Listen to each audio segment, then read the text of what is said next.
Hey, what is going on guys? So today we'll be taking a look at two of the most recent Marvel Legends I've picked up here. This is the Moon Knight from the Infinity Ultron Build-A-Figure wave, and also the Ronin from the Hawkeye series. There is a shot of the front and the back of the packaging for both figures. I am now just missing the Sharon Carter to complete that Build-A-Figure, and the Ronin is a re-release. I did not have the original, so it's nice to finally have this one here.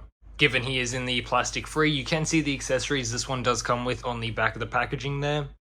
And here's a shot of the Moon Knight in the plastic tray, and he is looking really cool there. So I'll go ahead and I'll get both of these guys out of the packaging and we'll take a closer look at everything that they come with.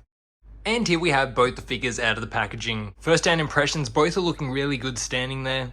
And before we get too far into the figures, we'll start off by taking a look at the accessories. The Moon Knight does come with alternate hands, as you can see, and he does have his weapons there, which can clip together there. And moving on over to the Hawkeye, or more accurately, the Ronin figure. This one does come with quite a bit more than I was expecting. I think that's just because the back of the packaging does have most of these accessories on the figure.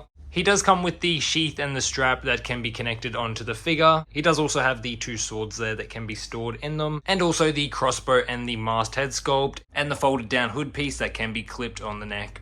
I am really liking this head sculpt that does come on the Ronin figure. I believe this one has been updated, if not added in, but it really does look terrific here. I've also just put on the folded down hoodie piece, so that does look pretty good there on the figure. The only thing that I wish that they did do was update the torso overlay piece. As you can see on the side there, it can be unclipped just like the previous one. I wish that they'd just done a full new torso piece, just so it looked a bit cleaner. And here we have the Moon Knight with his accessories in hand, looking really cool also standing there. Yes, this figure has been out for a while now, so most of us do know the inaccuracies on the mask piece in the face, but I can almost not notice it just because there's so much sculpt work and detail gone into this one. There are so many little details everywhere you look over this figure that just stand out and really do look great. I'm also really liking the gold and the silver parts that are worked over this figure. They really do stand out nicely and really help the figure pop. So for the most part, I'm really liking what I'm seeing here with the Moon Knight. Even the back of the figure, I do quite like the way that this cape is sculpted. It may be one of those things that I eventually get around to getting a soft good version, but for now I'm quite happy with the way that does look. And jumping back to the Ronin figure, we'll go ahead and swap out the heads just so we can take a look at how the masked head sculpt does look.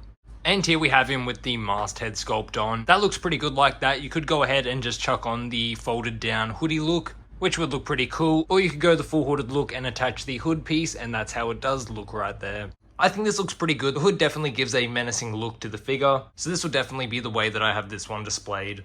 The colours look pretty good on this figure. I really like the way that the gold does stand out. You can see it running from the top of the hood there down the figure, over the arms, even down over the legs also.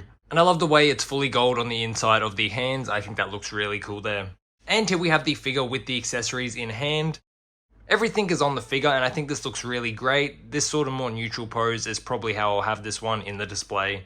And now I'll give you guys an updated look at the Disney Plus display. And here it is. I've only gone ahead and chucked the Moon Knight in at the moment. I don't really have the space created yet to fit in the Ronin Hawkeye. I might have to rearrange the way everything is here. At the moment, as you can see, I sort of have it transitioning from the first to the most recent series, but I might have to mix up all the characters here just to display everything a bit better. But I definitely need to look at getting some more rises. Some of these characters need to be raised, which will definitely help the look of the display. So as always guys, let me know what you think. Have you picked up these characters or are you going to? As always, thank you all for watching and I'll catch you in the next one.